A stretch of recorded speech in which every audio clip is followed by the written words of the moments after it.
बोधकथेचं नाव आहे लाडूची चोरी. पूर्वीच्या काळची गोष्ट आहे. दोन तरुण एका मिठाईच्या दुकानात गेले.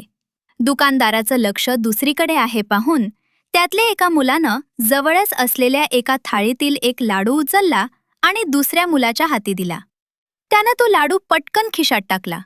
थाळीतील एक लाडू कमी झाल्याचं लक्षात येताच तो हलवाई त्या तरुणांना म्हणाला, "तुम्ही दोघेच जण इथे आहात, तेव्हा तुम्हा दोघांपैकीच कोणीतरी एकाने तो लाडू चोरला आहे."